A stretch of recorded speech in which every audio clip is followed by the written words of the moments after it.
টানা বৃষ্টির মধ্যে 70,000 কিউসেক জল ছাড়ল ডিভিসি। পশ্চিম বর্ধমান জেলায় গত 2 দিনে অতিরিক্ত বৃষ্টিপাত হওয়ার কারণে দুর্গাপুর ব্যারেজ থেকে প্রায় 70,000 কিউসেক জল ছাড়া হয়েছে। বৃহস্পতিবার রাত থেকে টানা বৃষ্টিপাত হওয়ায় দুর্গাপুর ব্যারেজ থেকে শুক্রবার জল ছাড়া হয়েছিল প্রায় 20,000 কিউসেকের বেশি। এদিন পঞ্চায়েত এবং মাইথন থেকে জল ছাড়া হয়েছে প্রায় 50,000 কিউসেক। ওই জল দুর্গাপুর ব্যারেজে পৌঁছবে শনিবার গভীর রাতে। নিম্নচাপ ও টানা বর্ষণের জেরে জল ছাড়ল ডিভিসি।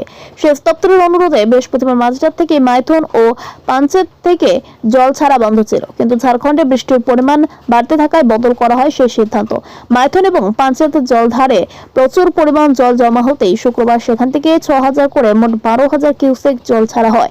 ডিভিসি সূত্রে খবর, 23 থেকে 50,000 কিউসেক জল ছাড়া হলে তা সবুজ সংকেতের আওতায় ধরা হয়ে থাকে। অন্যদিকে পশ্চিম বর্ধমান জেলায় গত 2 দিন থেকে অতিরিক্ত বৃষ্টিপাত হচ্ছে, ফলে দুর্গাপুর ব্যারেজ থেকে প্রায় 70,000 কিউসেক জল ছাড়া হয়েছে। বৃহস্পতিবার রাত থেকে টানা বৃষ্টিপাত হওয়ায় দুর্গাপুর ব্যারেজ থেকে শুক্রবার জল ছাড়া হয়েছিল প্রায় 20,000 কিউসেকের বেশি। যদিও এদিন 70,000 কিউসেক জল ছাড়া হলেও বিপদ সীমার ঊর্ধ্বে তা যায়নি। ব্যারেজের নিম্নভাগে বন্যাপ্লাবিত হওয়ার আশঙ্কা এখনো নেই। ডিবিসি সূত্রে খবর এমনটাই। পঞ্চায়েত এবং মাইথন থেকে ছাড়া জল দুর্গাপুর ব্যারেজে পৌঁছবে গভীর রাতে। আবহাওয়া দপ্তর জানাচ্ছে এখনই বৃষ্টিপাত কমার কোনো সম্ভাবনা নেই। নিম্নচাপ এবং সক্রিয় মৌসুমী অক্ষরেখার কারণে নাগারে বৃষ্টিপাত হচ্ছে, তাই আগে থেকেই সতর্ক ডিবিসি কর্তৃপক্ষ। ড্যামে প্রচুর জল জমা রয়েছে, ফলে টানা বৃষ্টি বলে বেশি পরিমাণ জল ছাড়তে হবে ডিভিসিকে। এদিকে দামোদরের জল ছাড়ায় রাজ্যের নিম্ন অববাহিকা অঞ্চলে যাতে কোনো বিশেষ প্রভাব না পড়ে সেদিকে নজর দেওয়া হচ্ছে।